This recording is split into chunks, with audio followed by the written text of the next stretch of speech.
जय श्री राम जी भक्तों, आज हम आपको सुनाएंगे श्री रामचरितमानस जी के सुंदरकांड का 16वां दोहा और उसके साथ में चौपाइयों को भी सुनाएंगे और अर्थ भी सुनाएंगे। तो आप ध्यान से सुने। सुनु माता शाखा मृग, नहीं बल बुद्धि विशाल। प्रभु प्रताप ते गरुड़हि, खाय परम लघु ब्याल। मन संतोष सुनत कपि बानी, भगति प्रताप तेज बलसानी। आशीष दीन्हि राम प्रिय जाना, होहु तात बलशील निधाना। अजर अमर गुण निधि सुत होहु, करहु बहुत रघुनायक छोहु। करहु कृपा प्रभु अस सुनिकाना, निर्भर प्रेम मगन हनुमाना। बार बार नायसी पद सीसा, बोला बचन जोरी कर कीसा। सुनहु मात मोहि अतिशय भूखा, लागी देखी सुंदर फल रूखा। सुनु सुत करहि विपिन रखवारी, परम सुभट रजनी चर भारी। तिन कर भय माता मोहि नाही, जो तुम सुख मानहु मन माही।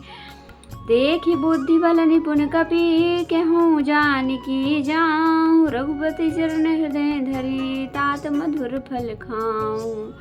तो अब हम इसका अर्थ पढ़ेंगे। हे माता सुनो, वानरों में बहुत बल बुद्धि नहीं होती, परंतु प्रभु के प्रताप से बहुत छोटा सर्प भी गरुड़ को खा सकता है। अत्यंत निर्बल भी महान बलवान को मार सकता है। भक्ति प्रताप तेज और बल से सनी हुई हनुमान जी की वाणी सुनकर सीता जी के मन में संतोष हुआ। उन्होंने श्री राम जी के प्रिय जानकर हनुमान जी को आशीर्वाद दिया। हे पुत्र, तुम अजर, बुढ़ापे से रहित, अमर और गुणों के खजाने हो। श्री रघुनाथ जी तुम पर बहुत कृपा करें, प्रभु कृपा करें। ऐसा कानों से सुनते ही हनुमान जी पूर्ण प्रेम में मग्न हो गए। हनुमान जी ने बार बार सीता जी के चरणों में सिर नवाया और फिर हाथ जोड़कर कहा, हे माता, मैं कृतार्थ हो गया। आपका आशीर्वाद अमोघ अचूक है और यह बात प्रसिद्ध है। हे माता सुनो, सुंदर फल वाले वृक्षों को देखकर मुझे बड़ी ही भूख लगाई है। सीता जी ने कहा, हे बेटा सुनो, बड़े भारी योद्धा राक्षस इस वन की रखवाली करते हैं। हनुमान जी ने कहा, हे माता, यदि आप मन में सुख माने प्रसन्न होकर आज्ञा दे तो मुझे उनका भय तो बिल्कुल नहीं है। हनुमान जी को बुद्धि और बल से निपुण देखकर जानकी जी ने कहा, जाओ हे तात, श्री रघुनाथ जी के चरणों को हृदय में धारण करके मीठे फल खाओ।